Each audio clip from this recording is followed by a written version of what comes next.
Tonight, a man is in custody after a 7-hour standoff following a police chase that started in Mississippi. Good evening and thanks for joining us, everyone. I'm Cherise Gibson. And I'm Katie Moore. At one point, over a dozen officers from 3 different jurisdictions had the suspect surrounded. They say they had him cornered off the West Bank Expressway and Westwood Drive for hours as they tried to negotiate. All of this started when the suspect fled from officers in Pearl River County. Alyssa Curtis is joining us now live. She's at that scene where it happened in Marrero. Alyssa, can you tell us about what happened here?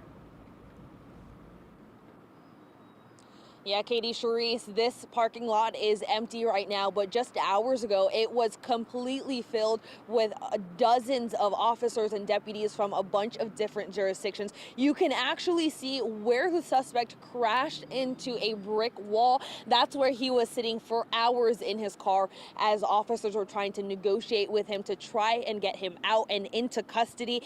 Ultimately, they were able to corner him and they took him into custody just before 2:30 this afternoon.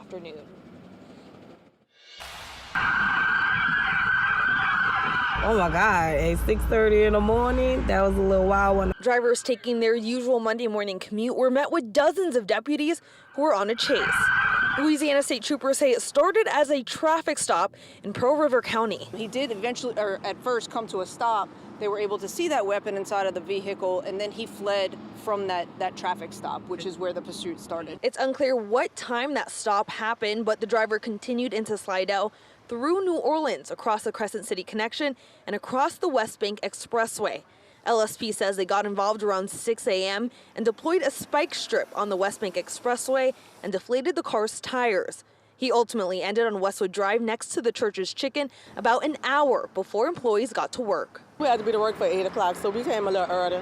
So we seen the little scene, but when we came, they told us we had to move. We couldn't get to the building because, something was going on. So they moved us from right here, and they made us go over there by Wendy's. LSP was negotiating for 7 hours, and around 2 p.m., they made contact again. WWL was on scene when SWAT members pulled their guns. We heard them trying to speak to the suspect.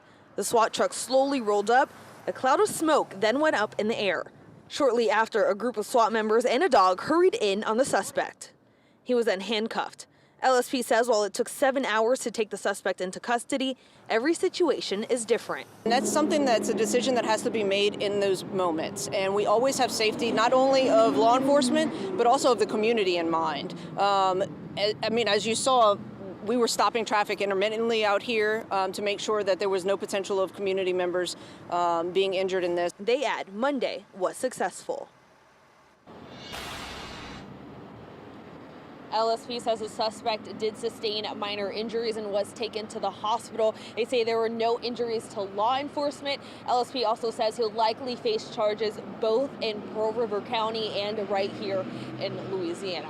Reporting live off the West Bank Expressway, Alyssa Curtis, WWL Louisiana. All right, thank you.